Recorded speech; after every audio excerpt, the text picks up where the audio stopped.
Hoje nós iniciamos então o estudo do livro de 2 Samuel.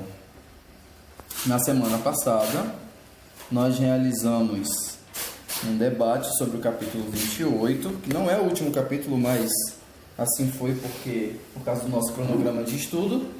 E hoje a gente vai iniciar então o livro de 2 Samuel.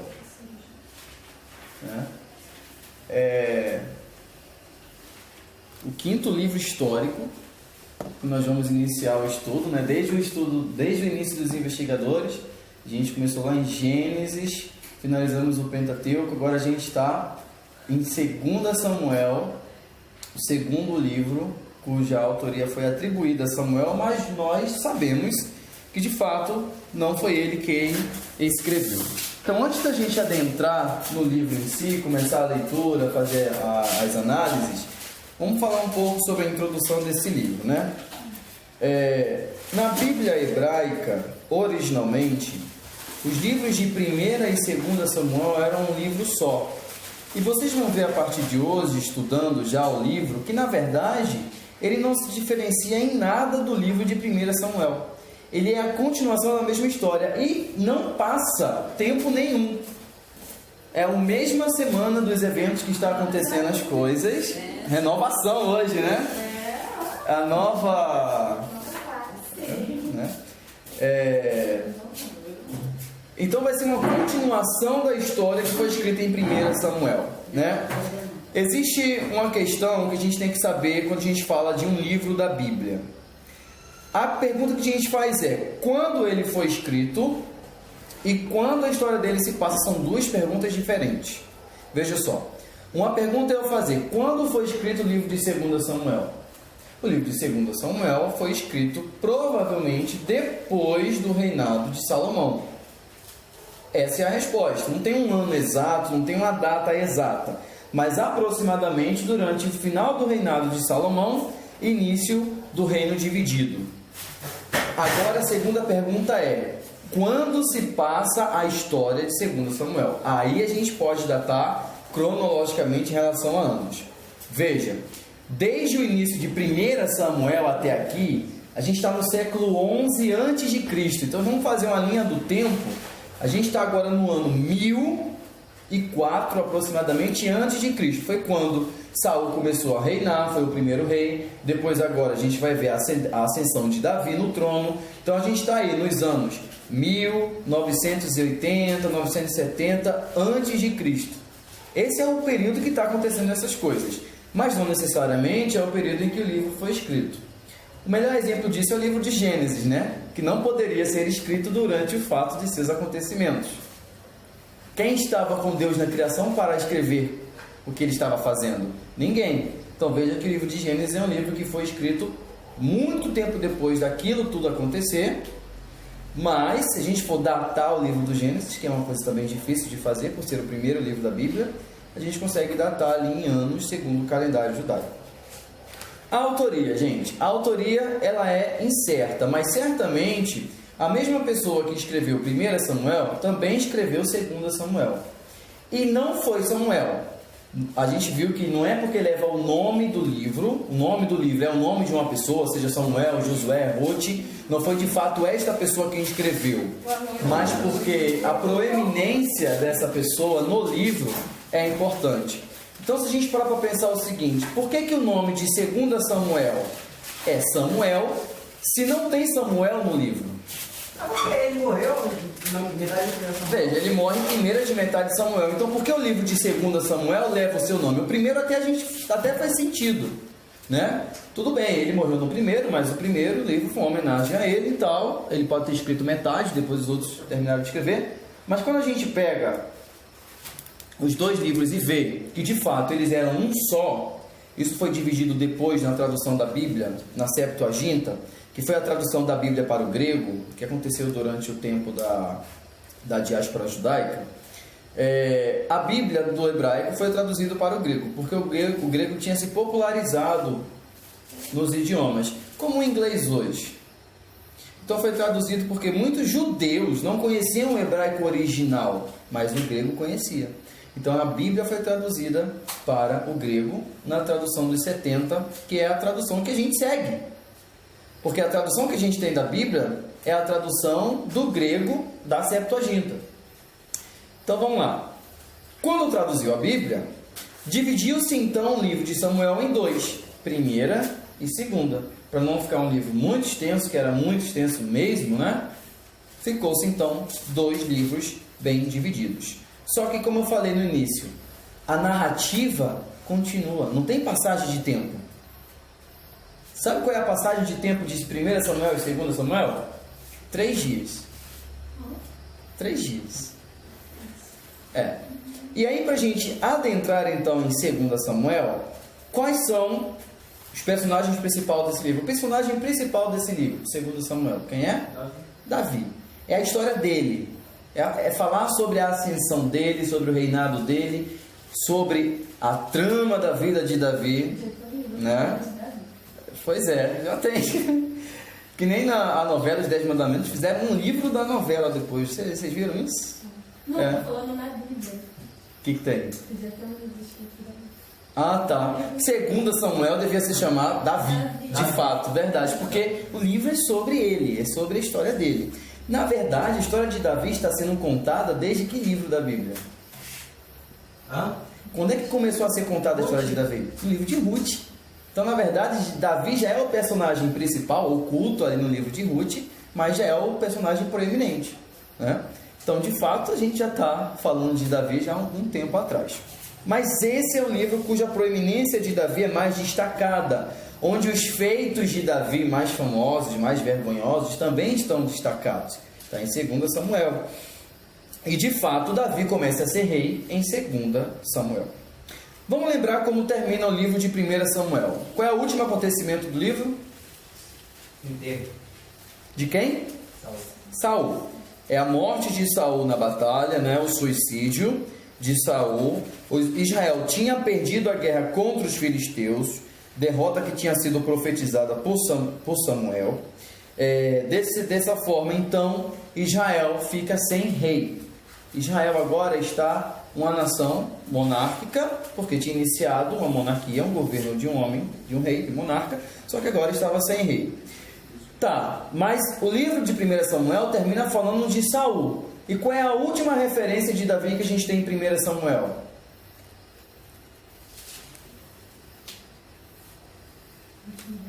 Isso, de Davi em 1 Samuel. A última vez que a gente ouviu falar dele, o que ele estava fazendo? Estabelecendo uma lei, divisão de...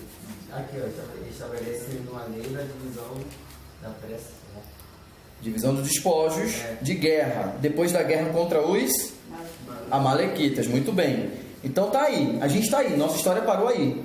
Lembra que eu falei para vocês? Enquanto Davi está lutando lá contra os Amalequitas, Saul está sendo derrotado lá pelos filisteus. É um acontecimento, eu fiz a comparação que nem Vingadores lá... a batalha, né, que está acontecendo no planeta, está acontecendo na Terra, é tudo ao mesmo tempo. Tanto que Davi vai saber da morte de Saul agora. Então vamos lá. 2 Samuel, capítulo 1, versículo 1.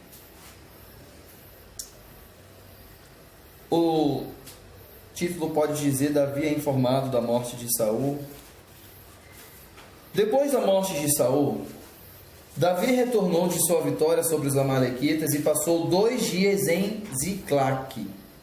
No terceiro dia, apareceu um homem do exército de Saul. Ele havia rasgado as roupas e colocado terra sobre a cabeça. Ao chegar, curvou-se diante de Davi com o rosto no chão. Então veja só, Davi estava na cidade de Ziclague. E foi a cidade que tinha sido dada a ele pelos filisteus. Na verdade não foi dada, né? Foi concedida para ele habitar, para ele proteger essa cidade. A cidade está aqui, ó. Ziclague. A guerra contra os filisteus se passou aqui nessas regiões aqui em cima. Esse mensageiro, ele desce até Ziclague, que é onde Davi estava com seu povo. Vamos lembrar que os Amalequitas, né, destruíram a cidade, roubaram até as esposas de Davi e foram descendo lá, caminho do Egito, mas Davi resgatou e trouxe eles de volta para Ziclague, a cidade onde Davi estava morando com os seus apoiadores e com sua família. Então o mensageiro de Saul vai até Davi com suas vestes rasgadas e com pó no rosto. O que isso significa? Isso é figura de linguagem para? Humilhação. Estava lutado, né? Oi? Como se fosse um lutado, não estava. Se fosse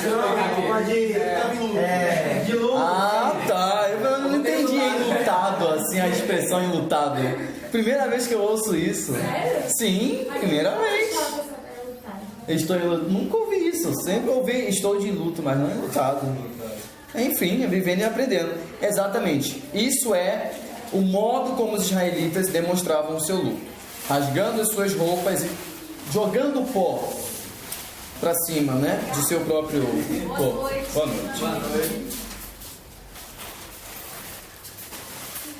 Ao chegar em Davi, ele se curva com o rosto no chão e diz o seguinte: Davi pergunta para ele: de onde vens? Versículo 3. O homem respondeu: escapei do acampamento israelita. Davi, o que aconteceu? Conte-me como foi a batalha. Veja que Davi não está ciente de nada. Ele não sabe como foi a batalha, ele só sabe que tinha sido impedido de lutar essa guerra, mas ele não sabe o resultado da batalha. E o homem diz para ele: todo o nosso exército fugiu do conflito. Disse o homem: muitos morreram, e Saul e seu filho Jonatas também estão mortos. E aí Davi recebe então a notícia da morte de seu rei e de seu amigo. Como você sabe que Saul e Jonatas estão mortos? Perguntou Davi. E o homem vai dizer, prestem atenção na narrativa do homem: aconteceu de eu chegar ao monte Gilboa e ver Saul apoiado em sua lança, enquanto carros de guerra e cavaleiros inimigos se aproximavam dele. Quando ele se virou e me viu, gritou para que eu me aproximasse dele. Aqui estou, meu senhor, eu lhe disse. E ele perguntou: quem é você? E eu respondi: sou um amalequita. Então ele me suplicou: venha cá e mate-me, pois a minha dor é terrível e quero morrer. Então o matei, pois sabia que ele não sobreviveria. Em seguida tomei sua coroa e seu bracelete e os trouxe para cá, para o meu senhor. Ponto. É verdade esse bilhete? Não. Falou que ele se matou. Exatamente. Então vamos, veja só. Esse é o tipo de passagem que é importante para a gente fazer um exercício. Veja, a Bíblia está se contradizendo. Pior, o mesmo autor está se contradizendo, porque no final do capítulo de 1 Samuel ele fala que Saul se matou. Ele até pede para o seu pai de armas matá-lo, mas ele se nega. E esse homem agora chega dizendo isso. Veja, esse homem sim é um embuste. Ele é um mentiroso. Começando, ele é uma amalequita, né? O que provavelmente aquele homem estaria fazendo no campo de guerra? Ué, Lutando? lutando? Não, Não, só tava só observando. não, ninguém vai assistir uma guerra. Não, não. Sei lá. Não. Ah, mas Guerra ninguém essa- assiste. Pensem na fama dos amalequitas, pensem neles. Você tem lá um campo de batalha com homens mortos e feridos lá, e vai lá o amalequita fazer o quê? Saquear, Só pra ver. é roubar. Pegar as armas. Armas, E fica até dinheiro que os soldados podiam levar em caso de necessidade. E ele fala o que pegou aqui? A coroa e o bracelete de Saul. E de fato, sim, ele entrega. Oi? Mas você não é que ele levou. Vamos entender o raciocínio dele? O amalequita, ele quer sempre sair Querendo comer. ganhando. Ele sempre quer alguma coisa, né? Tá bom da gente cunhar esse termo, né? Amalequita, para pessoas que gostam de sair ganhando de todas as situações, entendeu? Seu amalequita. Bando de Versículo 11. Quando ouviram a notícia, Davi e seus homens rasgaram as suas vestes. Lamentaram, choraram e jejuaram o dia todo por Saul e seu filho Jonatas, pelo exército do Senhor e pela nação de Israel, pois naquele dia muitos haviam morrido pela espada. Então, a atenção aqui agora é para a reação do inimigo de Saul. Quando o homem escuta a notícia da morte de seu inimigo, qual é a sua reação? Fazer um churrasco, né? Chama todo mundo para celebrar. Olha a reação de Davi. Porque de fato Davi era perseguido por Saul? Sim. Davi tinha sido humilhado por Saul? Sim. Davi estava sofrendo perseguição? Sim. Mas Saul era o seu rei. Saul era o ungido do Senhor. E a morte de Saul para Davi significava uma perda drástica para Israel. Ué, mas ele não sabia que seria o futuro rei? Sim. Davi sabia que seria o futuro rei. Quando? Não. Mas ele sabia que seria. Mas jamais no coração de Davi, o que o autor de Samuel está querendo nos transmitir aqui, é que jamais Davi almejou todos esses acontecimentos para a família de Saul, principalmente por causa de Jonatas, o seu grande amigo. Então veja que foi um choque para Davi. Alguns críticos literários dizem que na verdade Davi era muito falso. Tem alguns livros de história que analisam o texto, analisam politicamente e não enxergam Davi como um homem segundo o coração de Deus. Isso é um exercício muito interessante, porque olha só, a gente tem que ter uma visão religiosa e uma visão política. Pensa bem, tudo isso que está acontecendo aqui não favorece Davi? Politicamente? Ele vai se tornar um rei, né? Toda desgraça que aconteceu para Saul não favorece Davi? A narrativa como o livro coloca o acontecimento das coisas, como a gente viu lá em 1 Samuel, vitória de Davi, derrota de Saul, vitória de Davi, derrota de Saul, tudo isso não favorece a boa fama de Davi? Politicamente é a construção da imagem de Davi. Então, de certa forma, tem algumas análises que falam que, na verdade, Davi era um gênio, era estratégico. E a gente vai ver nos 4 primeiros capítulos de Samuel, segundo essa visão estratégica, política, desse estadista que Davi, né, esse aspirante ao trono, que como a reação de Davi a certas notícias, ou o comportamento dele a certos acontecimentos, fez com que ele fosse aceito por todo Israel. Porque veja só, Israel estava dividido. Tinha o partido pró-Davi e o partido pró-Saul. Saul não estava sozinho, ele tinha apoiadores, principalmente qual tribo?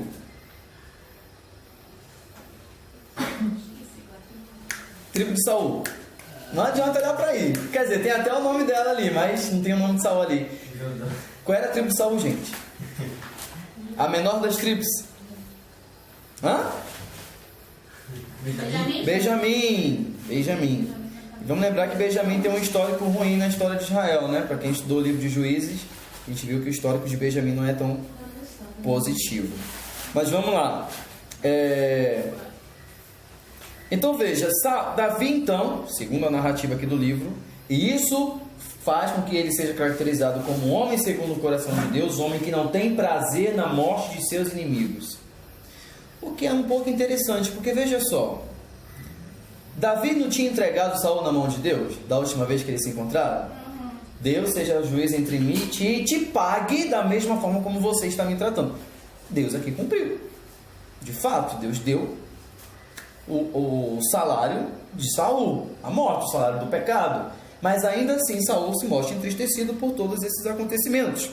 Mas e o Amalequita? Vamos voltar para ele. Davi pergunta de novo para ele no versículo 13: de onde você é? E ele: sou filho de uma estrangeira, ou de um estrangeiro, um Amalequita que vive em sua terra. 14, Davi perguntou: como você não teve medo de matar o ungido do Senhor? Estratégia do Amalequita. Com certeza, o que aconteceu? Ele chegou no campo de batalha para saquear, viu dentre os mortos quem? Saul, com sua coroa, com seus braceletes, enfim, o que estava mais usando, já estava morto. Ele pode até ter sido um mercenário do próprio Saul. Ele pode ter sido um soldado na guerra. De fato, tinha mercenários. Não só israelitas lutavam por Israel. Davi, até nessa situação, ele é o quê? Um mercenário dos filisteus. A situação de Davi. Mas ele pega a coroa de Saul e seus adereços e leva para Davi com que propósito? O rei está morto. Quem é o próximo? Vou sair ganhando com Davi, levando para ele a coroa de Saul. E os braceletes, enfim, tudo que pertence a Saul. Ele vai fingindo o luto, fingindo a tristeza, para sair ganhando o favor de Davi, como se Davi fosse condecorá-lo por ele ter feito tudo aquilo. Mas a reação de Davi para ele é a pergunta: como você não teve medo de matar o ungido do Senhor? Vamos lembrar que por 2 vezes Davi teve essa oportunidade e não fez. Mas o Amalequita não pensou 2 vezes, mentindo, porque ele não fez isso. Isso é uma mentira. Versículo 15. Então Davi chamou um de seus soldados e lhe ordenou: mate-o. E o soldado matou o Amalequita com sua espada. E Davi disse: você condenou a si mesmo ao confessar que matou o ungido do Senhor. Davi foi enganado. Davi matou aquele homem porque achou que aquele homem tinha matado o rei Saul. Então esse foi o motivo pelo qual Davi matou Saul. Posteriormente ele vai saber da verdade, que não tem como essa notícia ficar oculta, né? Ele fez um favor à humanidade. Se ele fez o favor à humanidade, de certa forma o Amalequita era digno de morte por tentar ganhar o favor de Davi através de uma mentira. Então, se ele foi morto pelo motivo errado, ele recebeu o salário do seu pecado. Ele mentiu de toda forma. De qualquer jeito, a atitude do Amalequita foi uma atitude hostil, né? Eu saio do pecado. Pois é. Eu quero mostrar um vídeo para vocês aqui. A gente está falando que até agora, veja, até agora a gente está na cidade de Ziclac, que é a cidade onde Davi se localizou ali com seus apoiadores durante a perseguição de Saul, quando ele fugiu para o território. Vou mostrar um vídeo para vocês aqui, porque recentemente a arqueologia, essa cidade, ela era contestada, a existência dela. Muitos não acreditavam que ela de fato existia, e por isso vocês sabem que a Bíblia não precisa de muita coisa para ser questionada, né? Mas quando se faz um achado arqueológico que comprova uma narrativa bíblica, os arqueólogos bíblicos ficam, né, malucos, felizes e tal. E aqueles que gostam de criticar a Bíblia, né, ficam um pouco constrangidos. Mas dê uma olhada aqui. Onde ficava a cidade de Ziclac?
Bem curto, bem, só para mostrar para vocês, né? Não está diferente hoje, né?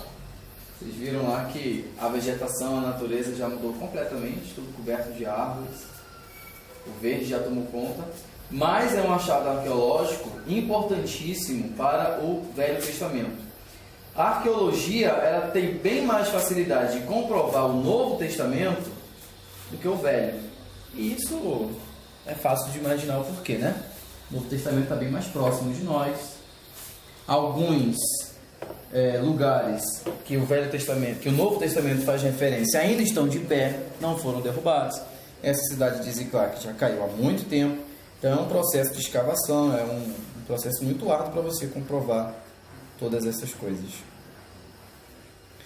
Tem um lugar que eu queria muito que escavassem, mas não é permitido, que é o Monte do Templo, onde hoje é o Domo da Rocha. Aquela cúpula dourada lá em Jerusalém, a mesquita, onde antes ficava o templo de Salomão e o templo de Herodes. Ali não pode ser escavado. Não tem direito, ali é um território sagrado. E o que leva muitas pessoas a quererem escavar aquele lugar é a remota possibilidade da Arca da Aliança estar enterrada ali embaixo. Então, assim, é uma coisa que vai ficar sem resposta, né? Por muito tempo. Será? Não sei. Mas quem sabe, né? Depois disso tudo, Davi fez um cântico. um cântico fúnebre pela morte de Saul e pela morte de Jonatas. Esse cântico, segundo os versículos 18, ele é conhecido como Cântico do Arco, está registrado no livro de Jazar.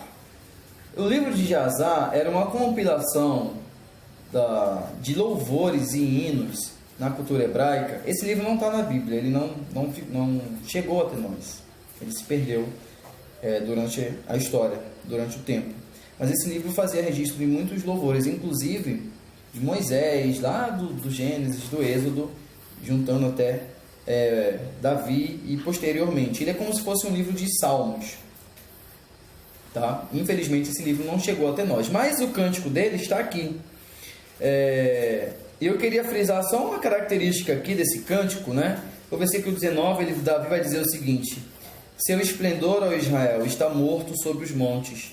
Como caíram os valentes? Não contem essa notícia em Gate, não a proclamem nas ruas de Ascalon, para que não se alegrem a filha dos filisteus, para que as filhas dos incircuncisos não festejem em triunfo. E aí ele vai louvando a derrota de Israel, lamentando então a derrota de Israel, a morte de Saul, a morte de Jonatas, o seu amigo. E ele vai dizer o seguinte assim, ó. Versículo 25. Como caíram os valentes na batalha! Jonatas está morto sobre os montes. Como choro por você, meu irmão Jonatas! Quanto eu o estimava! Seu amor por mim era precioso, mais que o amor das mulheres. Davi era. Não foram falar sobre isso aí, não foi? Sim, sim. Sim. Tem gente que usa esse texto, principalmente a história de Davi e Jonatas, para justificar isso, né? Para justificar.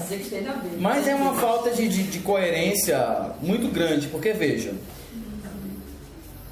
eu não estou dizendo que sim, mas mesmo que fosse, isso não quer dizer que a Bíblia prova. Jefté pode ter sacrificado sua filha, a Bíblia prova isso? Não. Saul consultou os mortos, a Bíblia prova isso? E aí, sim ou não? Não, né?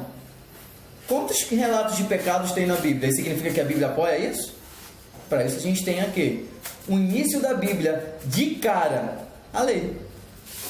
Antes de qualquer narrativa, antes de qualquer história, tem a lei.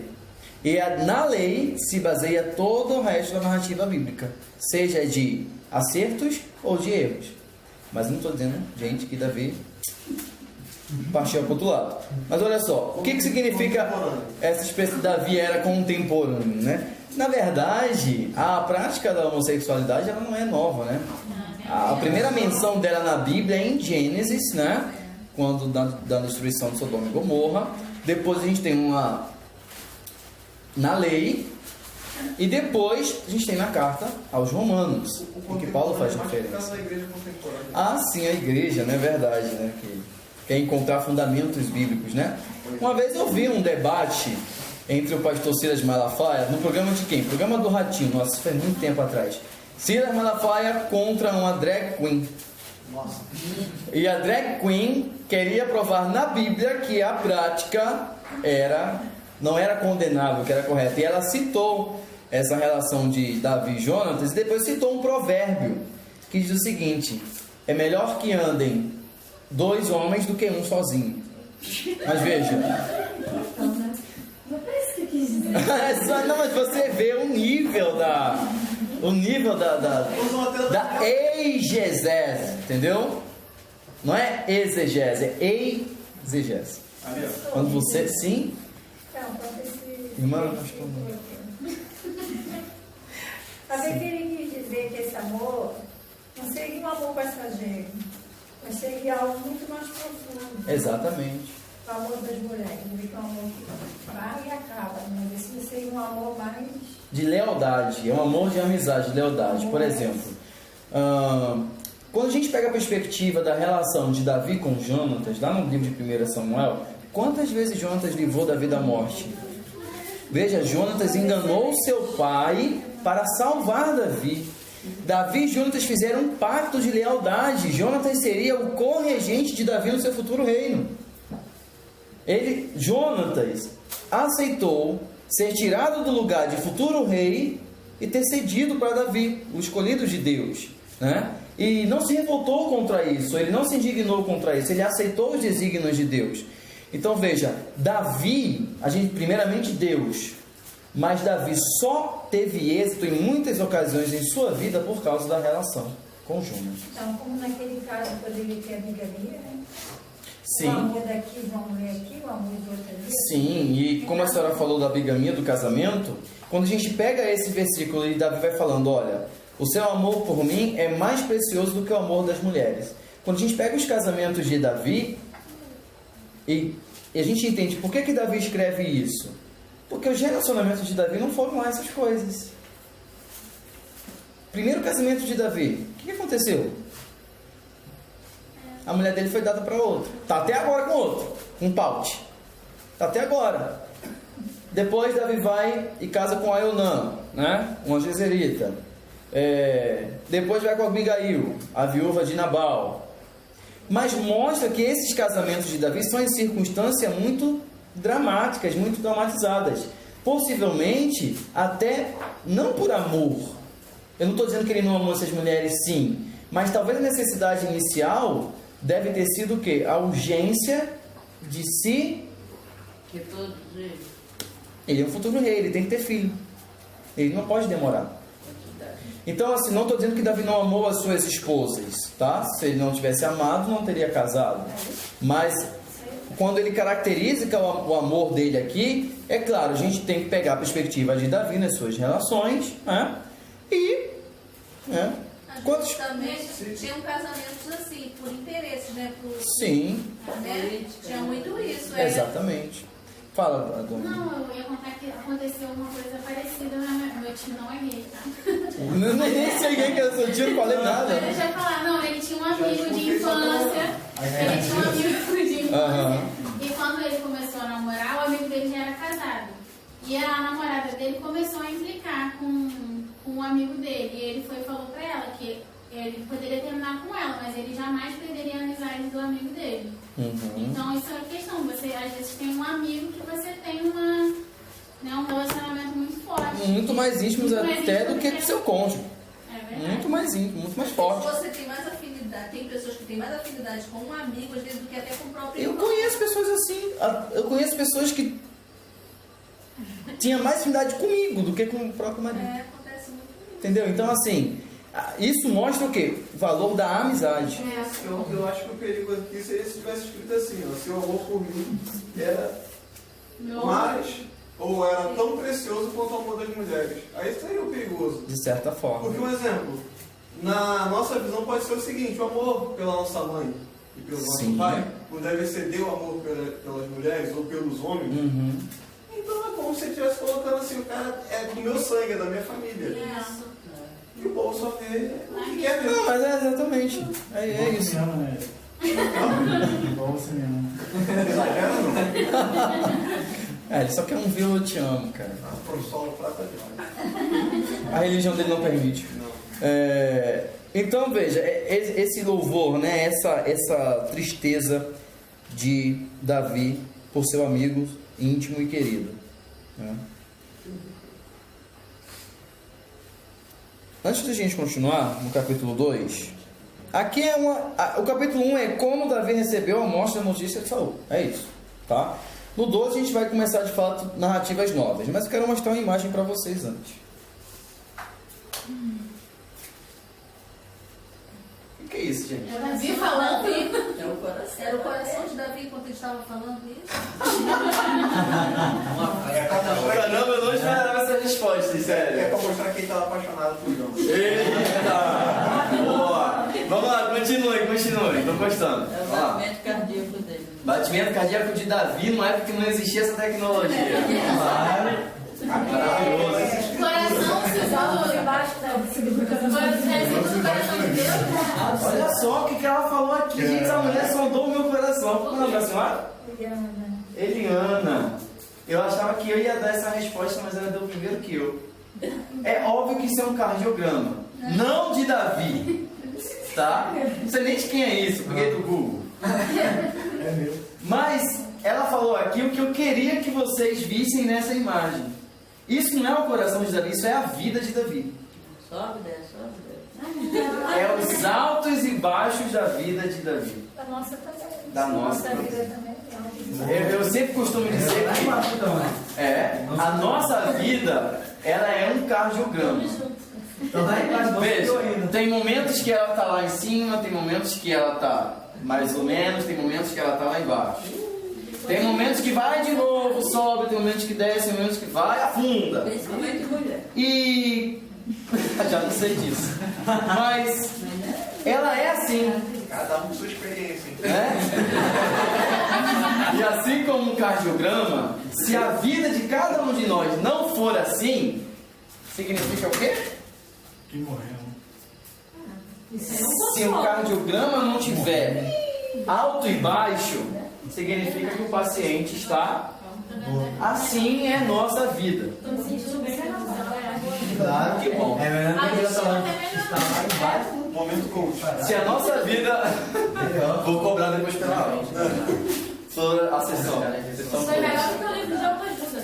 Ah, com certeza. Oh, você quer melhor livro de autoajuda do que a Bíblia, rapaz? Pelo amor de Deus. Olha só, se a nossa vida não tivesse assim, ela está morta. E isso nos faz refletir, né? Por que a gente precisa de momentos de tristeza, momentos de decepção, momentos de tribulação. Porque toda vez que a gente cai o máximo, a gente também sobe o máximo depois. Estou esperando esse. Então, espera que vai chegar. Espera que vai chegar. Pode ser que hoje você esteja aqui ou aqui. Então, Mais uma hora vai subir. Vai chegar depois também que vai descer. É para receber. Acredita, a vida da gente é assim. Mas o importante é manter a autoestima, a felicidade e a paz do Espírito Santo. Manter a fé. Manter a fé. E manter a força. É isso aí. No final, a vitória vai ter sabor de vida. Pode até Senhor. Eu vai só dessa voz. Tô inspirado. Agora, Rogério dando autoajuda.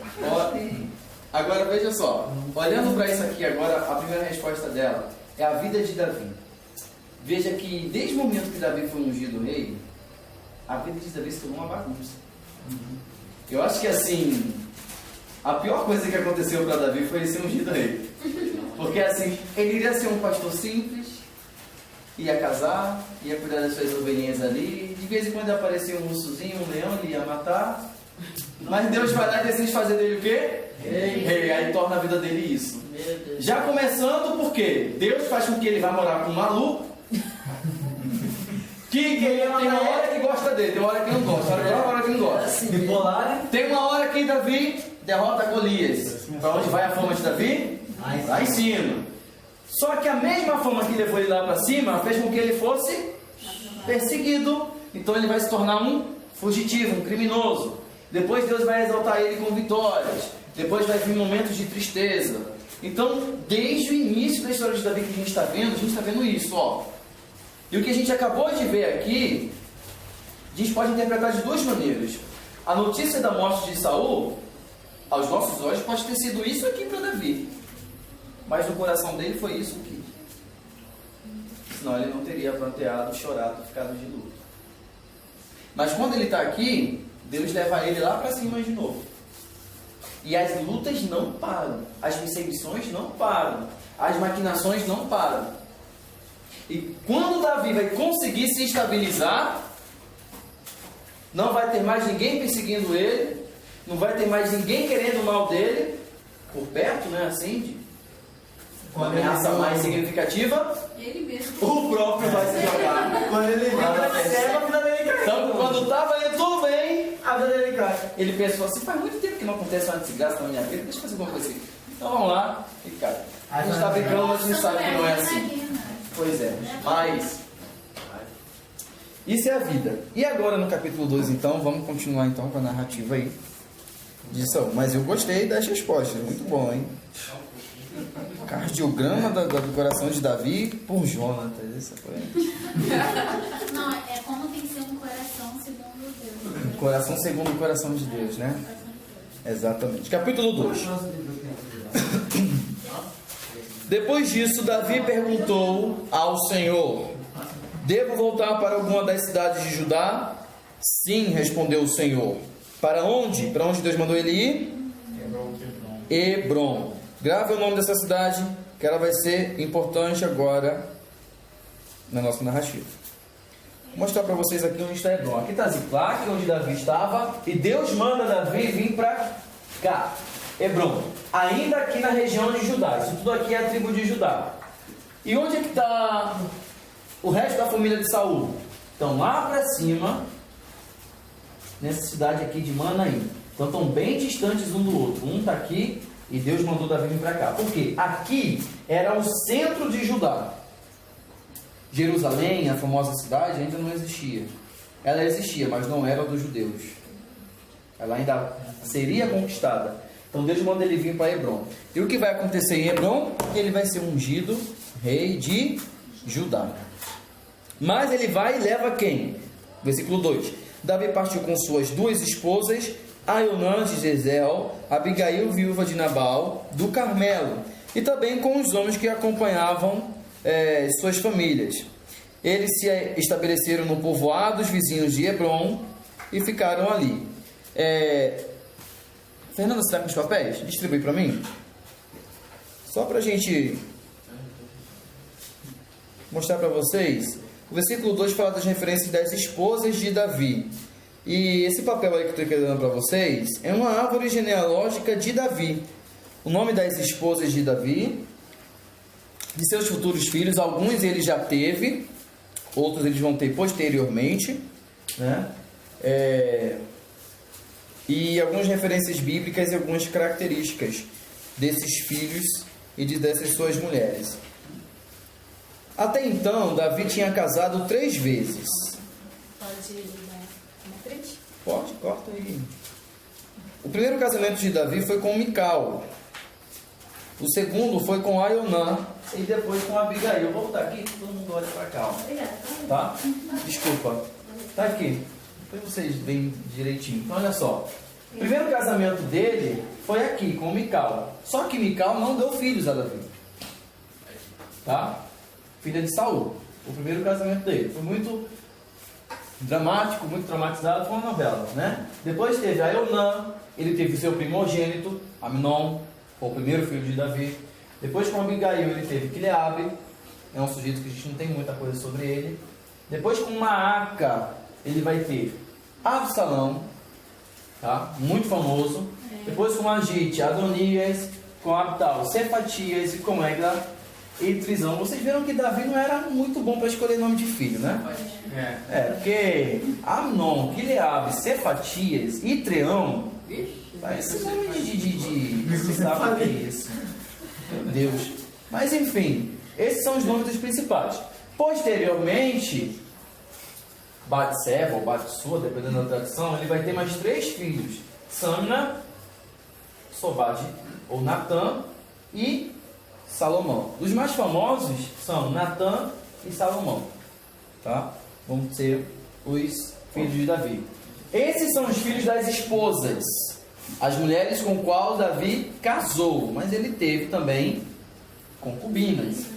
Aqui está o nome de alguns filhos dessas concubinas, como por exemplo Ibá, Elifelete, Nogá. O mais famoso dentre esses aqui foi a última, Tamar, que foi filha de Davi. Tadinho.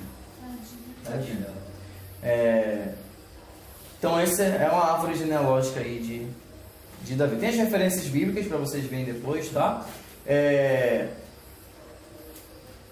eu ver se tem alguma coisa aqui. Ah, tá. Esses filhos aqui, ó, nasceram em Hebrom, essa cidade que Davi foi para ir. Davi foi para lá agora. Nessa cidade, ele vai ter esses filhos aqui. Esses filhos aqui depois vão nascer quando ele já vai ser rei, tá? E depois, os outros filhos de Davi. Vocês vão ficar com essa folha, depois vocês podem ver ela com calma, estudar, analisar. Isso aí não é a genealogia do Catra, não? Rapaz, ainda vai ter uma maior do que essa ainda. Vai ter ainda. Aí é Abraão, pô. Ainda vai ter uma maior ainda. Mas vejam, isso era necessário para um rei. Era obrigação dele. Não ter tantos filhos assim, né? Mas ter descendentes. Principalmente Davi. A gente vai ver que Davi foi um homem segundo o coração de Deus. Foi um homem que acertou muito, mas também foi um homem que errou muito. E os erros de Davi vão refletir principalmente na sua família. A família de Davi vai ser a principal sofredora dos erros de Davi. Isso é incrível. Então, vamos lá. Versículo 4. Ele chegando em Hebrom, vieram os homens de Judá e ungiram Davi, rei do povo de Judá. Segunda unção de Davi. Ele já tinha sido ungido, né? Por Samuel. Aquela foi a unção profética. Foi a unção divina, a unção de Deus, selando Davi como rei. Aqui já é a unção no ato de coroação. Agora Davi aqui é rei. Aqui é a posse. Existem duas palavras no hebraico que expressam bem essas ocasiões. Vejam. A primeira é a Najid. Najid significa líder. É quando Deus unge Davi pela primeira vez. Davi ali se torna um Najid. Ele ainda não é rei, mas ele é um líder. Ele está liderando um povo, né? Ele está no comando de um povo. Essa é a unção de vida divina. A segunda unção é quando o rei passa a ser um Melek. Melek em hebraico é rei. Então é a unção que os homens fazem daquela pessoa para se tornar o seu monarca, para se tornar o seu rei. Então essa é a unção de Melek, a unção de Davi. É a unção que Davi está sendo ungido agora, tá? Então, de fato agora, Davi é rei. Mas não de todo Israel. Ele é rei somente de Judá. Só uma tribo ainda. Era a maior das tribos? Sim. Era mais importante? Sim. Mas ele ainda tem que conquistar ainda todas as outras tribos. Quando Davi soube, versículo 4 ainda, que os moradores de Jabes de Gileade haviam sepultado Saul, veja, aqui já chegou o conhecimento de Davi de que Saul tinha sido enterrado, né, lá em Jabes de Gileade. Enterrado como? Enterrado os ossos, né? Porque a gente viu que não sobrou nada de Saul, né? Arrancaram a cabeça dele, o corpo dele foi exposto pela cidade dos filisteus, e só voltou mesmo os ossos, o resto dos ossos, para enterrar, que ele foi cremado também. Por que os habitantes de Jabes de Gileade fizeram isso por Saul? Porque gostavam de Saul. Dentre as cidades de Israel, a cidade que mais se afeiçoava com Saul, que mais apoiava Saul, era de Jabes de Gileade, tanto que eles fizeram isso por Saul depois de sua morte. Lembra que eu falei para vocês do Davi estrategista? Do Davi político? É ele agora. Primeira cidade para onde ele vai. O que ele sabe? Os moradores de Jabes de Gileade sepultaram Saul. Eles eram apoiadores de meu inimigo. O que eu tenho que fazer com eles? Matar? Não. Tem que ganhar o favor deles. Tenho que conquistá-los. Enviou-lhes a seguinte mensagem: que o Senhor os abençoe por terem sido tão fiéis a Saul, seu senhor, e lhe terem dado um sepultamento digno, que em troca o Senhor seja fiel a vocês e os recompense com sua bondade, e eu também os recompensarei pelo que fizeram. Então o que ele está dizendo? Deus abençoe vocês, que vocês agiram assim com Saul. De fato Saul não merecia aquilo, ele era um rei ungido, merecia um enterro digno. Então Deus abençoe vocês pelo que vocês fizeram. Agora é a petição, versículo 7. Agora que Saul está morto, peço que continuem a serem fortes e corajosos, e saibam que o povo de Judá me ungiu para ser seu novo rei. Primeiro ele deu aquela maciada, né? Parabéns, vocês fizeram isso por Saul, mas agora o rei sou eu, tá? Quem manda agora sou eu. Então veja, mas isso é a estratégia, isso é o homem político, é o rei agora agindo. E dessa forma Davi vai conquistar o apoio de Jabes de Gileade, uma cidade importantíssima. Mostrei para vocês onde ficava ela, né? Ela ficava aqui em cima,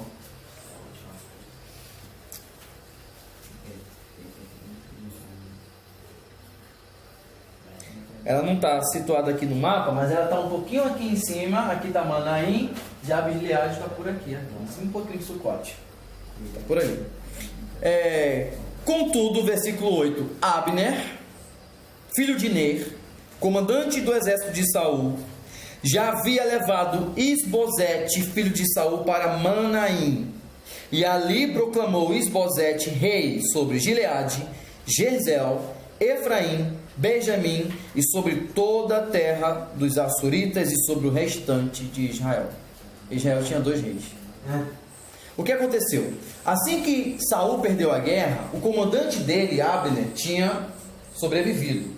Ele volta para a cidade onde estava a família de Saul, e como general, o segundo homem mais poderoso depois do rei, ele proclama então o filho sobrevivente de Saul, Isbosete, que não tinha ido para a batalha, rei de Israel. Característica de Isbosete: veja, Isbosete na Bíblia é um trouxa. Ele é um marionete. Isbosete é uma marionete de Abner. Abner quer manter o poder, quer manter o comando, e ele utiliza Isbosete para fazer isso. E algumas pessoas falam que Abner até tramava tomar a coroa de Isbosete. Isbosete na novela que fizeram de Davi era exatamente isso mesmo, um trouxa. Ele é bem rejeitado por Saul mesmo, tanto que Saul não deixava ele lutar, deixava ele ir para a guerra, porque ele era bem pulado mesmo. Veja, ele tinha 40 anos, Isbosete, quando começou a reinar em Israel, e reinou apenas por 2 anos. Enquanto isso, o povo de Judá permaneceu leal a Davi, que fez em Hebrom sua capital e reinou sobre Judá por 7 anos e meio. Então veja, Davi está ajudando lá, está reinando em Hebrom, aqui para baixo, e Isbosete está reinando em Manaim. Davi, rei de Judá; Isbosete, rei de Israel, rei lá de cima.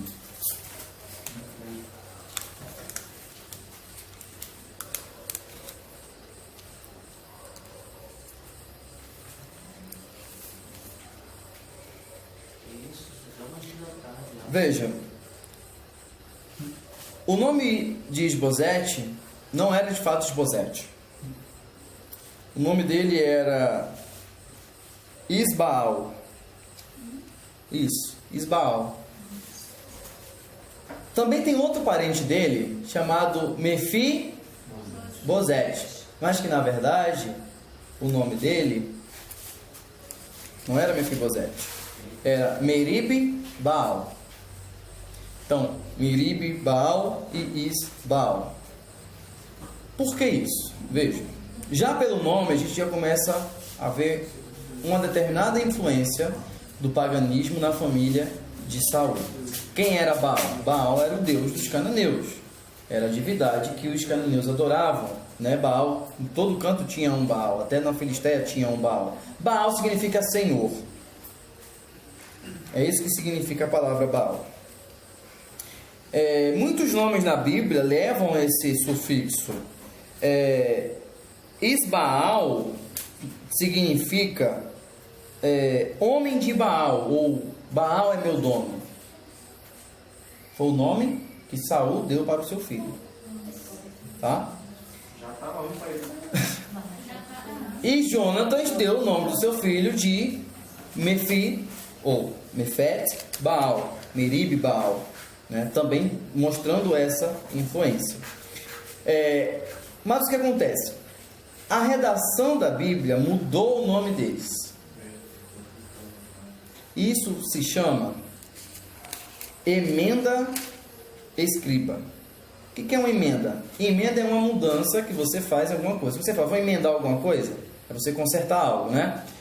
Uma emenda escriba é uma alteração em um texto com uma finalidade. Pode ser para exaltação e pode ser para humilhação.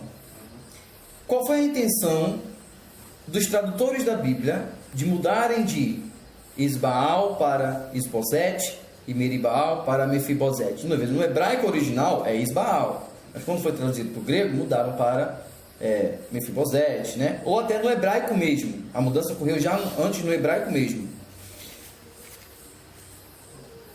A explicação é o seguinte: Quando os redatores, os escribas, qual era a função dos escribas? Os escribas faziam cópias da Bíblia. Eu vou usar o termo Bíblia, mas vocês sabem que não é a Bíblia de hoje, tá? São os livros do Antigo Testamento. Os escribas eles faziam cópias, porque não podia ter uma cópia só de 2 Samuel, tinha que ter várias. Se uma acabasse, tinha que ter outra. Então a função dos escribas era esse. Os escribas, quando fizeram essa emenda, qual foi o objetivo deles?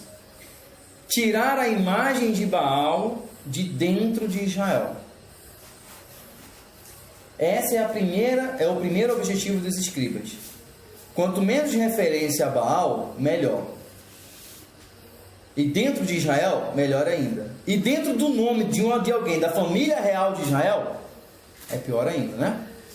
Segunda intenção, manchar a imagem da pessoa. Isbosete significa homem da vergonha.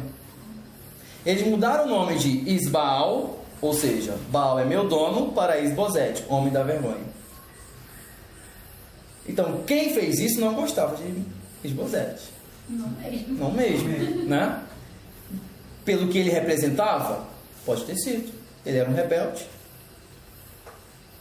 era um desobediente. Foi alguém que levou vergonha para Israel? Foi.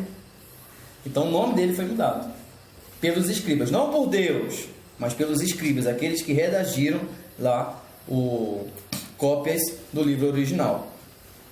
E Mefibosete também, que foi mudado. Isso é interessante para a gente ver o que acontece às vezes no texto bíblico. E essa questão do nome tem um significado importante para nós prestarmos atenção.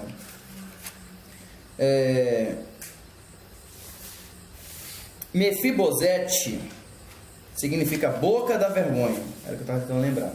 Então veja, esse final, Isbosete, Mefibosete, eles pegaram a palavra vergonha e botaram no nome dessas pessoas da família de Saul. Querendo dizer o quê? Que os descendentes de Saul eram uma vergonha. Entendeu? Esse é o objetivo.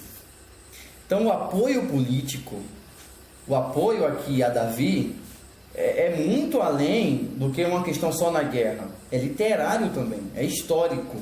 E isso permanece para toda a história. Tem um ditado que diz que a história não é escrita... Estou tentando lembrar a palavra.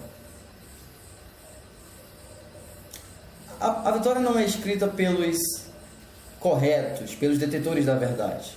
Ela é escrita pelos vitoriosos. Então, quem vence é quem escreve a história e vai ensinar como é que a história vai ser narrada a partir por diante. Foi o que esse homem fez. Ele transformou a imagem de Mefibosete e Isbosete em uma vergonha. 12. Certo dia, Abner conduziu as tropas de Isbosete, filho de Saul, para Gibeon. E ao mesmo tempo, Joabe, que era o comandante de Davi, também levou as tropas deles para se enfrentarem e caírem no pau. É guerra. Guerra civil. Israel contra Judá. Isbosete contra Davi. Mas os reis não vão para a guerra. Quem vai para a guerra são os seus generais. E aí essa guerra vai ser o seguinte.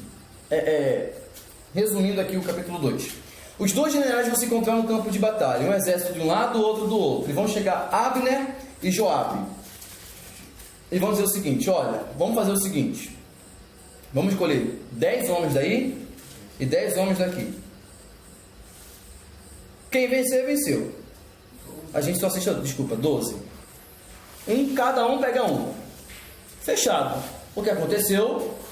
Os homens de Joabe mataram todos os homens de Abner. O versículo vai dizer que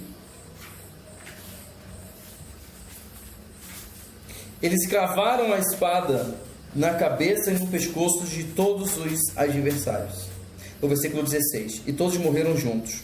E o que aconteceu? Abner, vendo aquilo, fugiu de diante de Joabe.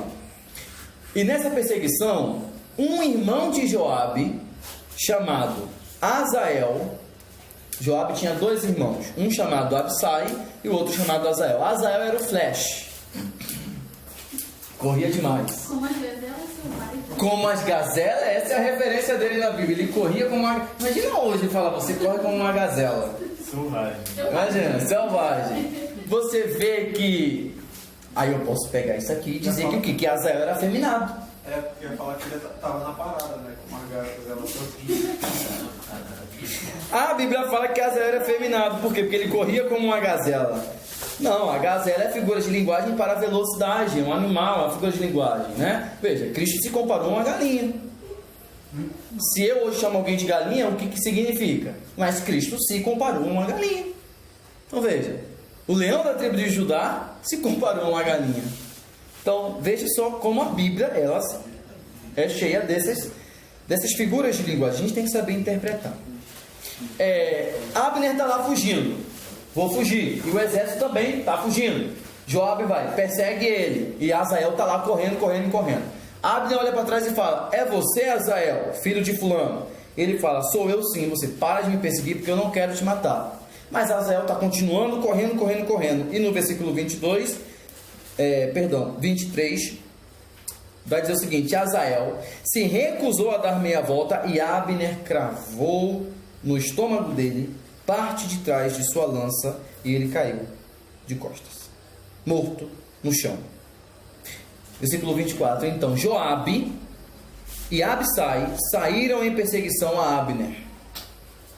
O sol estava quase se pondo e os soldados de Abner da tribo de Benjamim se reuniram no alto do monte para resistir ao ataque.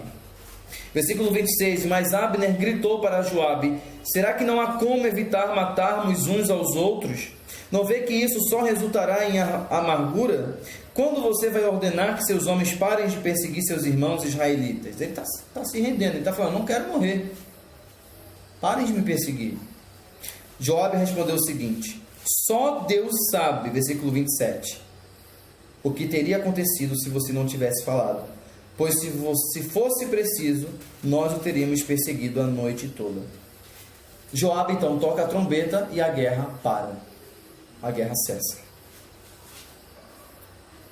O resultado dessa guerra, versículo 31. Os soldados de Davi haviam matado 360 homens da tribo de Benjamim e dos demais soldados de Abner. 360 homens morreram do exército de Abner, enquanto que somente 19 haviam sido mortos do exército de Joabe. Joabe então enterrou seu irmão querido, sua gazela, né, no túmulo de seu pai, e então cada um voltou para o seu lugar. Resultado da guerra: mortes e nada foi resolvido. Capítulo 3. Assim começou uma longa guerra entre a família de Saul e a família de Davi. Com o tempo, Davi se fortaleceu cada vez mais e a família de Saul foi se enfraquecendo. A mesma narrativa, veja, o autor mostrando a mesma coisa. Tá vendo? 2. Estes são os filhos de Davi que nasceram em Hebrom. Aí vai falar dos filhos de Davi, que eu já falei para vocês, já mostrei para vocês, né? E vamos para o versículo 6 então. Abner, general de Isbosete, estrategista, um homem que gosta de viver, gosta de sua vida. Ele agora vai pensar o seguinte: olha, não tem um futuro com Isbosete. Se eu ficar aqui em Israel, uma hora eu vou ser morto. É melhor me debandar para o lado do futuro campeão, ou seja, Davi. Enquanto continuava a guerra entre as famílias de Saul e de Davi, Abner se tornou um líder cada vez mais influente entre as famílias de Saul. Um certo dia, versículo 7, Isbosete, o rei, havia acusado Abner de ter relações com uma das concubinas de seu pai Saul, uma mulher chamada Rispa, filha de Aiá. O que aconteceu? Veja, Isbosete é o rei, mas quem manda de fato é Abner. Abner é o respeitado, Abner é o general, Abner que é influente. Isbosete pode ter armado isso contra Abner para fazer com que a imagem dele fosse enfraquecida entre os principais de Israel. Ou pode realmente ter acontecido, não sabemos. Sabemos que a reação de Abner foi uma reação muito de insatisfação, como se ele tivesse sido alvo de uma... Não sei se é a palavra. Injúria, né? Que ele não havia feito isso. E qual é o peso da acusação de Isbosete? Quando Isbosete acusa Abner de ter se deitado com a concubina de seu pai, qual é a consequência disso? Vocês conseguem pensar? Onde vocês estão? Qual é a consequência para Abner dele ter tido relações com a concubina de Saul? A morte, né? Se não é? Queriam ver ele como traidor da família real. Exatamente. Veja, ele era um apoiador da causa de Saul, mas a tentativa agora de Isbosete é fazer com que Abner seja visto como um traidor da família real. E quando você tem relações com a esposa de um rei, você está também tramando usurpar o lugar dele. Então, uma acusação traz muitas consequências, várias outras acusações com ela. Então, por isso que Abner demandou para Davi. Ele poderia ter sido perseguido, porque se os homens acreditaram na acusação de Isbosete, Abner estava correndo risco de vida. Você é traidor da causa de Saul, porque todo mundo que está em Israel é apoiador da família de Saul. E se ele descobre que Abner está traindo a família de Saul, ele vai ser morto na certa. Então, por isso que ele vai para Davi. Ele se encontra com Davi e diz que quer se aliar a ele, mas Davi tem uma circunstância, tem uma condição. Você só vem se devolver quem? A esposa dele. Mical. Nossa. Olha o que está dizendo. Eu estou restitui. Restitui. Me entrega de volta o que é meu. Exatamente. Veja, versículo 14. Devolva minha esposa Mical, pois eu conquistei o direito de me casar com ela. Com o quê? Com os prepúcios de 100 filisteus. Você acha que Davi ia esquecer aquilo tudo? Você acha que ele sujou a mão dele em vão? 100 prepúcios para depois perder a mulher? Tá de brincadeira, né? Então, ele pagou. Agora ele quer o que era dele. Vê uma mulher de Davi. Aqui a gente tem uma cena muito cômica, que é o versículo 15. Vai dizer o seguinte, ó. Isbosete mandou tirar Mical de seu marido Paute, filho de Laís. Paute estava felizão lá com Mical. Paute a seguiu até Baurim, chorando ao longo de todo o caminho, até que Abner lhe disse: volte para casa, seu corno. E ele voltou. Então o cara ficou triste mesmo. Ele perseguiu a mulher, chorando, né? Porque a mulher estava vendo. Mical estava nem aí. Mical sabia. Mical não era burra. Mical sabia. Veja, qual foi o último contato que Mical com Davi? Mical salvou a vida de Davi. Se ela salvou a vida de Davi é porque ela sabia do que ia acontecer futuramente. Ela sabia que o irmão dela era um besta. Não ia ser rei por muito tempo. Então ela estava mais que feliz sendo levada para quem? Para o seu marido. E Paute está lá chorando pela mulher que está indo embora. Cantando Marília Mendonça, talvez, né?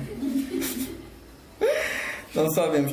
Paute foi o primeiro sertanejo da história. Isso, boa. Talvez, né? Então, Davi restituiu a sua esposa, né? E versículo 17: Abner reuniu as autoridades de Israel e lhes disse: faz algum tempo que vocês querem declarar Davi seu rei. Chegou a hora de agir, pois o Senhor disse. Agora ele está crendo na palavra do Senhor. Escolhi meu servo Davi para livrar meu povo Israel das mãos dos filisteus e de todos os meus inimigos. Abner também falou com os homens de Benjamim. Depois foi a Hebrom para dizer a Davi que todo o povo de Israel e de Benjamim tinha concordado em apoiar. Então Abner faz com que todas as autoridades de Israel apoiem Davi. Você consegue enxergar alguém trabalhando por Davi? Porque olha só, o trabalho que Davi teria como traidor de Saul, de conquistar o apoio desse povo, Deus faz com que o ex-general de Saul faça o trabalho por Davi. Só. A pior tribo de Benjamim, Davi nem precisou fazer nada. Eles mesmos já vieram para ela.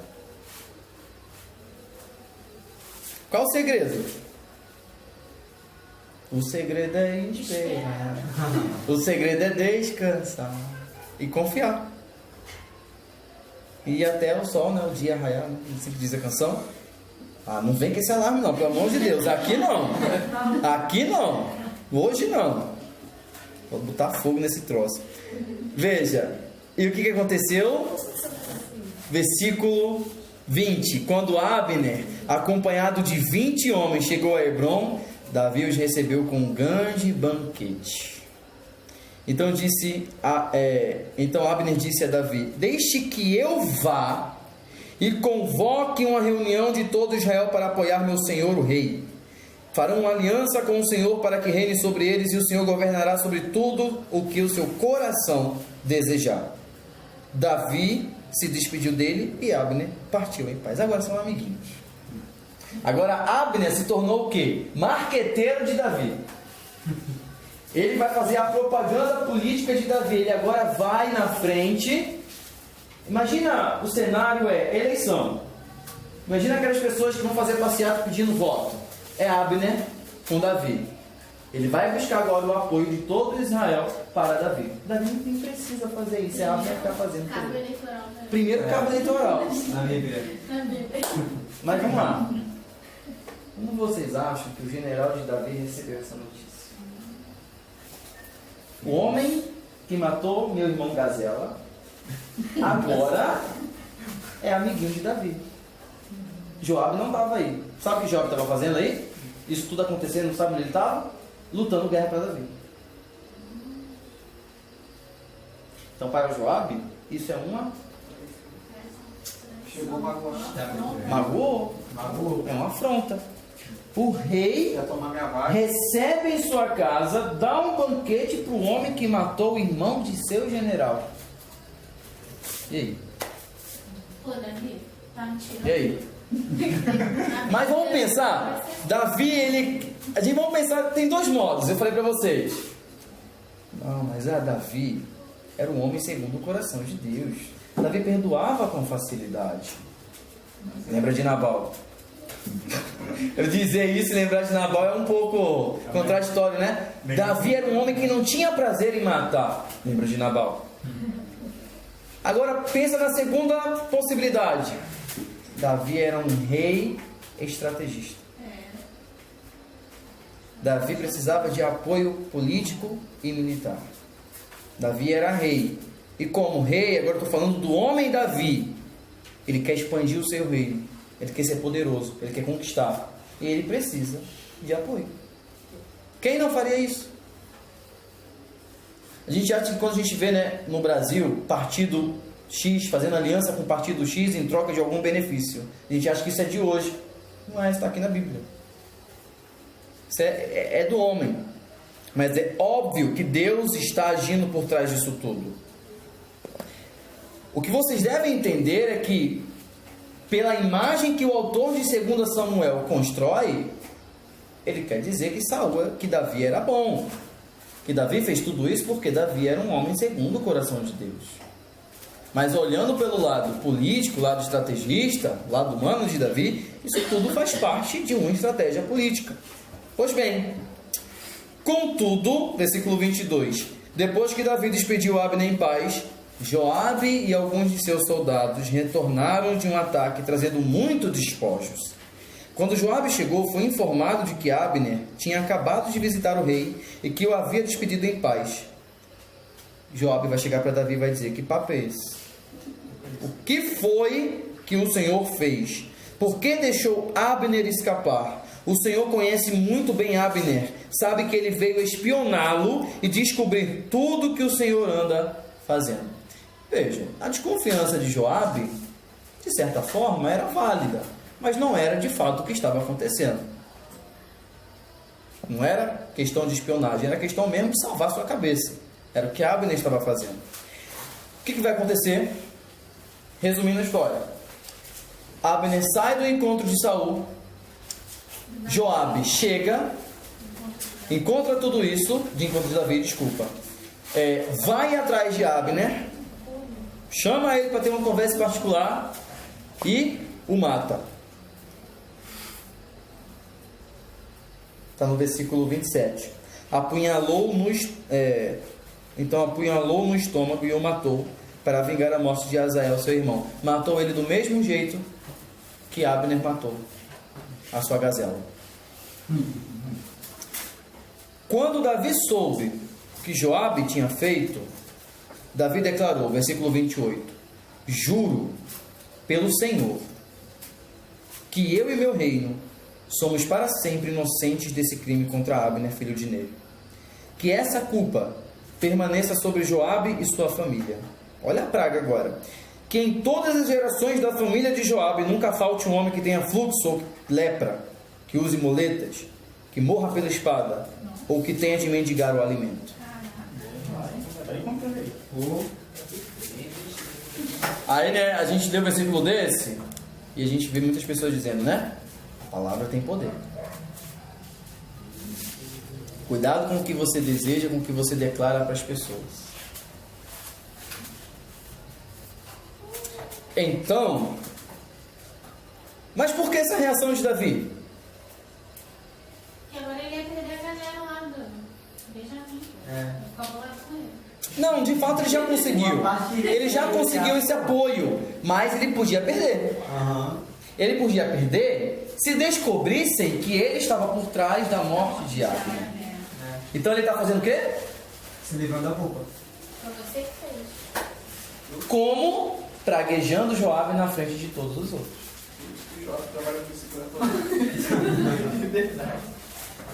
Vocês agora... A gente tinha uma imagem de Davi, né? Davi era um homem tal.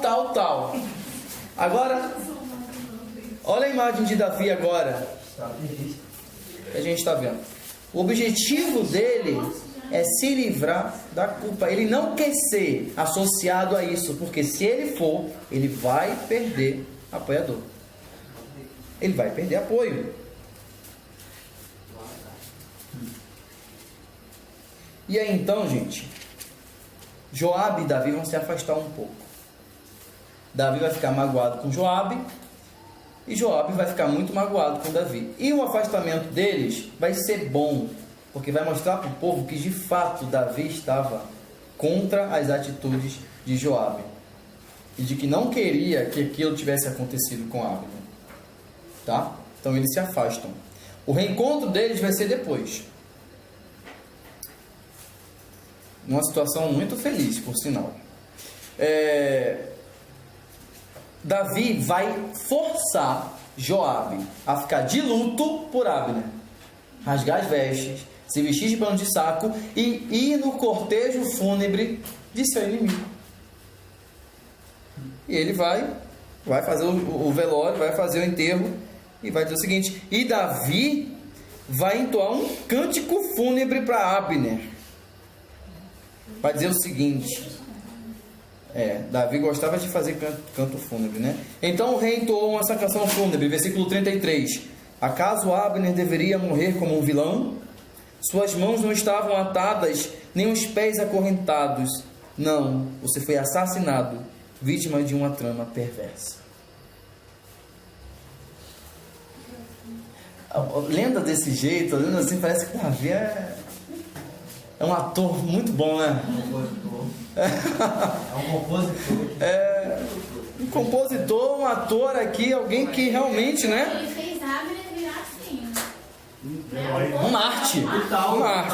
Uma arte, verdade, né? Veja, o objetivo aqui não é desconstruir a imagem de Davi, mas é mostrar para vocês uma imagem que nunca vai ser apresentada no púlpito de uma igreja. Isso é verdade. Nunca, jamais. Porque o objetivo, quando se fala de Davi, é para que nós cada vez mais nos tornemos semelhantes a Davi, não é? Homens e mulheres segundo o coração de Deus. Mas, até demais, né? Mas quando nós investigamos de fato a Bíblia, nós vemos aqui a atitude de Davi. E entendendo como o homem age, a gente consegue deduzir de fato como Davi agia politicamente.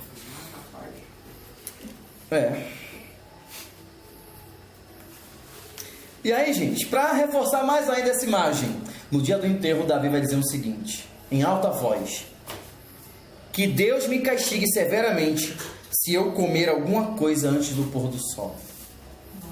Ficou até em jejum. E olha o que o autor do livro vai dizer agora no 36. É um jejum extremamente político, né?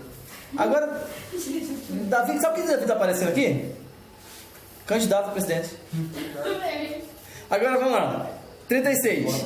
Seu voto agradou muito o povo. De fato, aprovaram tudo o que o rei fazia. Assim, todos em Judá e em Israel entenderam que Davi não era responsável pelo assassinato de Abner, filho de Ner. Vocês entenderam agora o objetivo? Davi é aquele prefeito firmeza e faz uma pracinha na favela, o povo apoiar. Fazer praça é típico, né, cara? Depois de 2 anos a praça toda estragada de novo, ele vai e renova, né? Para ele fazer as campanhas deles. E é isso. Para finalizar, capítulo 4. O nosso rei lá de Israel, Isbosete, ou Isbaal, o homem da vergonha, o homem de Baal, ficou sem comandante, ficou sem aliado, ficou sem ninguém para apoiá-lo. Sem ninguém. E o que vai acontecer com ele? Traição. Capítulo 4. Quando Isbosete, filho de Saul, soube da morte de Abner em Hebrom, perdeu completamente o ânimo e todo Israel ficou sem reação. 2 de seus irmãos, Baná e Recabe, eram capitães dos grupos de ataque de Isbosete. Eram filhos de Rimon, membro da tribo de Benjamim que vivia em Berote. A cidade de Berote fazia parte do território de Benjamim, pois seus habitantes originais fugiram para Gitaim, onde viviam como estrangeiros. O versículo 4 agora é um parêntese nessa narrativa. Por que é um parênteses agora? Para explicar algumas coisas que vão acontecer. Veja. Isbosete era o último sucessor de Saul. Era o último. Depois dele não tinha mais ninguém, já morreu todo mundo. Mas tinha mais outra pessoa viva. Quem? O filho de Jonatas, Mefibosete. Mas ele não servia para ser rei. Então esse parênteses aí no versículo 4 é para mostrar que de fato Isbosete era o último do último. Por quê? Porque Jonatas, filho de Saul, tinha um filho chamado Mefibosete que ficou aleijado quando era criança. Mefibosete tinha 5 anos quando chegou em Jezreel a notícia de que Saul e Jonatas haviam sido mortos na batalha. Ao ouvir isso, a sua ama tomou nos braços e fugiu. Na pressa, deixou ele cair. E ele ficou aleijado. Não sabemos se ele foi atropelado, se ele quebrou alguma vértebra. Ele pode ter batido o pescoço e ter ficado paraplégico. Um carro pode ter passado por cima de suas pernas. Enfim. Uma carruagem mostra. Já ouvi gente falar que foi pedra. Ter sido. Sei lá. Mas o que acontece? Os filisteus atacaram o acampamento lá onde eles estavam na pressa para fugir. O menino sofreu esse acidente. Sendo aleijado, ele não pode ser rei. Por que ele não pode ser rei? Porque ele é aleijado. E por que aleijado não pode ser rei? Como é que o cara vai andar? Não é nem por isso. E pra guerra, pra batalha, assim. Tem essa questão, mas a primeira é que o rei, ele é representante de quem? Do povo. De Deus. De Deus.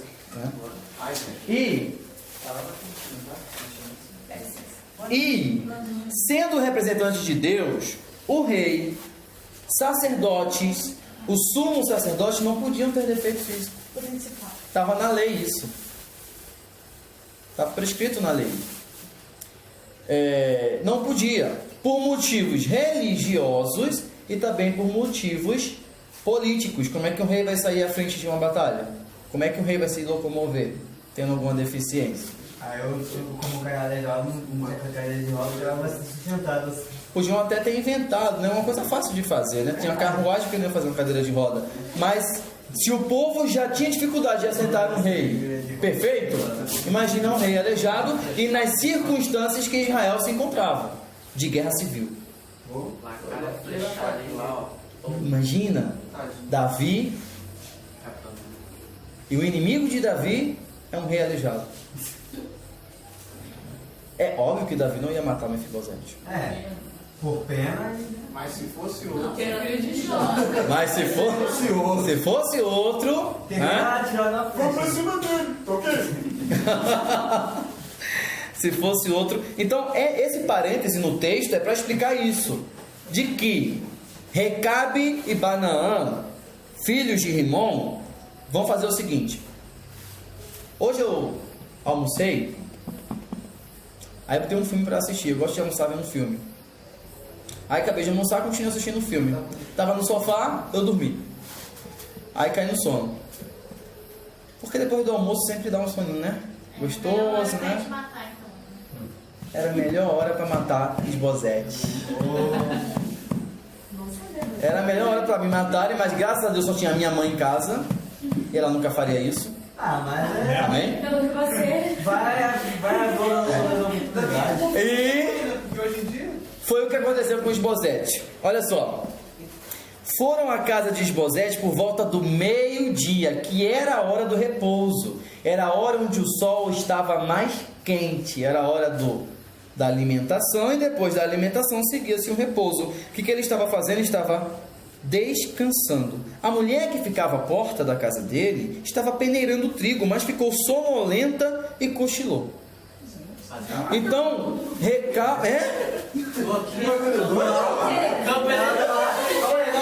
Ela dormindo. era idosa, na moral. Como é que é? E dormindo. Sabe o que é interessante? É que tem um homem que estava também malhando trigo de noite. Pode ser, E ele só dormiu depois. Lembra de Boaz? Só que ele estava de noite, né? Tardando da noite, aproveitando o vento da noite lá, padejando o trigo na eira lá, né? A mulher aqui estava meio-dia lá, peneirando o trigo lá e cochilando. Agora eu perguntar para vocês. com aquele sol bonito da moleira aqui. Ô, imagina. Com aquele sol rachando na boca. Essa mulher impediu alguma coisa? Não, mesmo se ela tivesse Agora o que ela podia fazer? Ter avisado, ter gritado. Por isso a informação está no texto, entendeu? Não é que ela ia lutar contra os homens, 2 homens lá. Não, ela podia ter avisado alguém. Podia ter falado alguma coisa. Daí, meu irmão, o negócio não, mas estreito pra tudo. Né? Ó, foge, entendeu? E tentou o quê? Corre, meu filho, você! Cara, ia ficar olhando pro melhor. Não, é o outro. Isbosete. Você tá pensando que é Mefibosete? Ia ser o bullying, não troquei o nome. Ia ser o maior bullying da Bíblia. Corre, Mefibosete, foi tenso isso, hein? Pesado, hein? Pesado. Ele só fez pra zoar. Pesado, hein? Você não resistiu.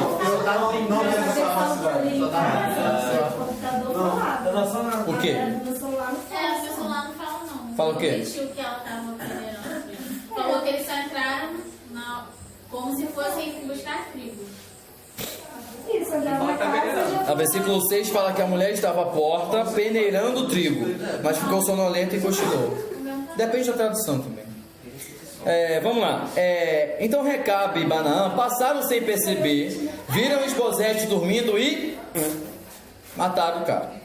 Feriram e o mataram, depois cortaram sua cabeça. Morreu que nem o pai. Nossa, tanta morte desse, né? Não, olha só, mas isso tudo é o cumprimento da palavra de Deus na família de Saul. É a consequência do pecado de Saul na sua família. Olha como os filhos de Saul estão morrendo. Agora, outra questão. Olha como Deus está se livrando dos inimigos de Davi. Aqui agora, sem fazer nenhuma análise política de Davi, eu quero mostrar o homem que escolheu não fazer justiça com suas próprias mãos, exterminando a família ou a vida do seu inimigo, e deixou que Deus cuidasse das coisas. E olha só tudo que está acontecendo. Olha o que acontece quando um homem decide entregar a sua vida, o seu futuro. Ah, mas Deus me prometeu que eu ia ser rei, então eu vou sair matando geral. Ah, eu sou o rei ungido, sou o rei ungido por Samuel, ungido por Judá, eu vou lá matar tudo geral. Olha aí. Se alguém fala para você que vou deixar na mão de Deus, receba como ameaça. Sabe o que isso me faz pensar? Isso me faz pensar nos cristãos contemporâneos do século XXI que dizem o seguinte: eu só aceito ser julgado por Deus. É a pior coisa que tem. Não, é engraçado, né? Porque assim, eu tô aqui errado, né? Tô aqui errado no meu pecado. Pô, aí vem meu irmão. Poxa, não faz isso. Você tá errado, se arrependa. Na minha arrogância, na minha estupidez, na minha total falta de conhecimento da Escritura, o que eu falo? Quem é você para me julgar? Só Deus pode me julgar. Caraca, maluco, só Deus pode me julgar. Como se Deus fosse fazer o que com essa pessoa? Passa. O irmão que está chegando lá, pelo menos está tentando o quê? Alertar, ajudar, impedir o juízo de Deus. Mas olha o que a falta de conhecimento bíblico, a falta de discernimento, a ausência do Espírito Santo faz com que a pessoa diga besteira. Besteira. E quantas pessoas vocês já não ouviram falar isso? Já falei isso. Como é que ela tá agora? Obrigada. Vou repensar a minha vida. Pesado, hein? Pesado, hein? Eu tô aqui, se tudo bem. Ah, João, depois a gente quer tirar umas satisfações com você. Verdade. Com você, com interesse e com a Luana. A gente não Depois. Agora não, pra gente não perder aqui o fio da meada. Catando em casa. Mas a gente tem outras coisas aqui que pode servir. Tá? É. Então veja só, é isso que acontece. Aí as pessoas falam, né? Como se Deus fosse deixar tudo fluir, deixar passar. Um Deus de paz e amor que não pune ninguém, né? Oi? O povo vê um Deus de paz e amor que não pune ninguém. Entendeu? Inferno, né? Agora é tempo da graça. Aí a gente entra para outro tipo de crente. Mas esse era o Deus do Antigo Testamento. Eles falam Esse é outro tipo de crente. Quando a gente fala isso, vem a réplica. Mas esse é o Deus do Antigo Testamento. Jesus nos ensinou o quê? Amar. E disse para não julgar. Aí você mostra uma Maria de Safira, você mostra herói, você mostra. E vai mostrando os outros. Mas aí vem uma contradição. Davi julgou Saul? Não? Muito pelo contrário. Quais foram as palavras de Davi? Deus seja juiz entre mim e você. Deus que vai nos julgar. Mas de certa forma, isso é um julgamento. Por quê? Davi não falou para Davi que ele estava errado? Davi não falou para Saul que ele estava errado? Que ele estava errando com ele? Que ele iria receber o juízo de Deus? Isso não é julgar?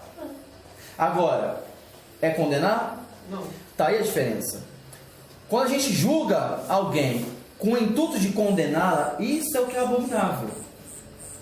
Quando Jesus diz muito bem claro lá em Mateus 7, não julgueis para não ser julgado, é porque a ninguém foi dado o direito de julgar e condenar. Somente a ele foi dado esse direito. Mas, em compensação, João 7,24 fala: não julgai segundo a aparência, mas segundo a reta justiça. O que é julgar segundo a reta justiça? É o julgamento com o propósito de arrependimento. O que João Batista fazia no Rio Jordão? Não era julgar as pessoas? Com o propósito de quê? De levar elas a se batizarem, ao arrependimento. Não é assim que devemos fazer? Levar as pessoas ao arrependimento, ao batismo, mostrando a ela o pecado? Como é que o Espírito Santo converte alguém? Convencendo do... mostrando a ela que ela é um pecador. E é o que o mundo não quer ver. É o que muitas pessoas não querem ver. E quando a gente mostra para o mundo, mostra para as pessoas que elas são pecadores, elas falam para a gente: não me julgue se eu quero ser julgado por Deus. Pô, mas é Deus que está dizendo que você é pecador, não sou eu. Se dependesse de mim, você não era, porque você é igual a mim, eu sou igual a você. E eu não queria ser. Eu queria ser julgado pecador, então. Exatamente, mas não sou eu, é a Bíblia. Então, não, fazer o quê? Mas você é aquilo que você prega, né? Então, quando as pessoas olham para você... Pecadores unidos. Jamais serão vencidos.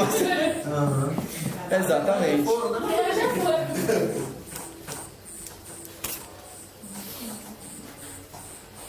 Tá. Davi vai receber um presente desagradável. Eles pegam esses dois homens, levam a cabeça de Isbosete para quem? Para Davi. Com o mesmo intuito do Amalequita quando levou a coroa de Saul. Parece que a história está se repetindo. A mesma coisa, do mesmo jeito. Um levou a coroa e o outro levou a cabeça do filho. O suporte da coroa. O suporte da coroa. Exatamente. Olha o que eles vão dizer. Versículo 8. Aqui está a cabeça de Isbosete, filho de seu inimigo Saul, que tentou matá-lo. E vão usar o nome de Deus de novo. Hoje o Senhor concedeu ao rei vingança sobre Saul e toda a sua família. Davi, porém, disse a Recabe e Banaá: o Senhor que me tem livrado de todos os meus sofrimentos é minha testemunha. Quando alguém me informou que Saul estava morto, pensando que trazia uma boa notícia, eu agarrei e o matei, lá em Ziclague. Foi essa a recompensa que recebeu pela notícia. Quanto mais devo recompensar os perversos que mataram um homem inocente em sua própria casa, em sua própria cama? Não devo responsabilizá-los pela morte dele e eliminá-los da face da terra? Então Davi ordenou a seus soldados que os matassem. Lhe disse assim: cortar as suas mãos, os seus pés, pendurar os seus corpos juntos à represa de Hebrom. Depois pegaram a cabeça de Isbosete e sepultaram no túmulo de Abner em Hebrom. Então essas pessoas não pensaram. Isbosete seria morto em algum momento?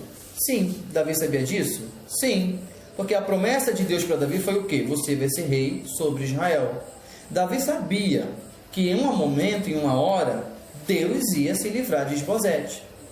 Mas o modo como esses homens fizeram isso foi uma maneira covarde. Mataram um homem no seu leito, dormindo, sem ao menos ter a chance de se defender. Então Davi, como um guerreiro e rei, não podia aceitar essa situação. Homicídio doloso. Homicídio doloso. Com boa intenção. Premeditado, né? Então, desta forma, Deus eliminou, então, todos os inimigos de Davi. E aqui acaba, então, a descendência de Saul.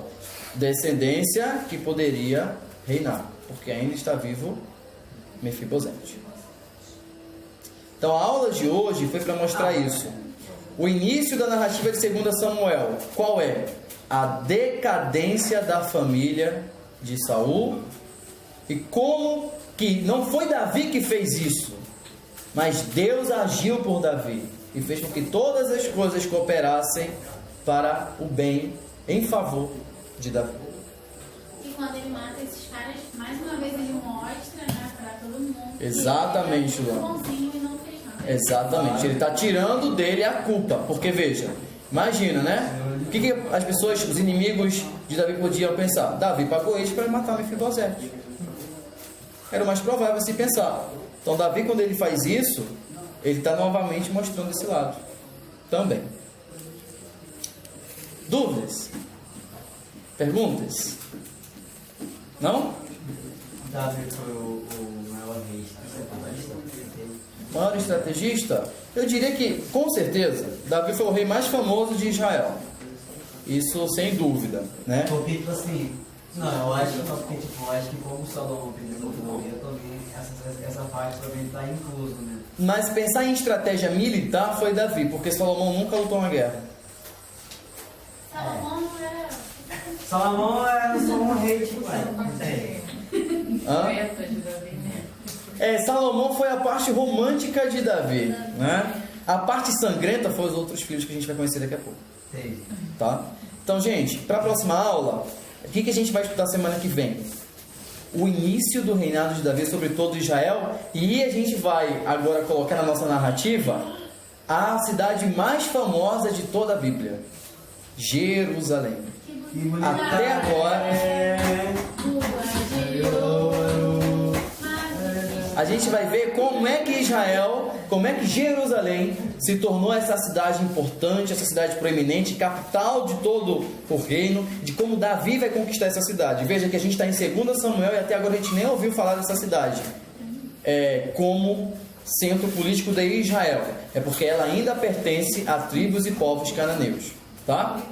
E essa cidade é muito importante para a gente estudá-la, até porque vai ser nessa cidade que vai acontecer os principais acontecimentos da Bíblia Sagrada.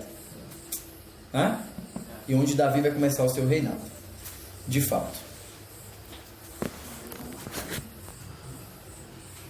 Hoje nós iniciamos então o estudo do livro de 2 Samuel. Na semana passada nós realizamos um debate sobre o capítulo 28, que não é o último capítulo, mas assim foi por causa do nosso cronograma de estudo. E hoje a gente vai iniciar então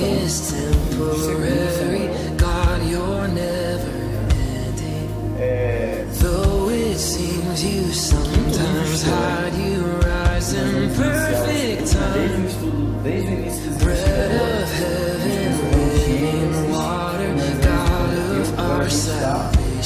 Segunda Samuel, segundo livro já atribuído a Samuel, nós sabemos que de fato não foi ele que escreveu. Então, antes da gente adentrar no livro em si, começar a leitura, fazer as análises, vamos falar um pouco sobre a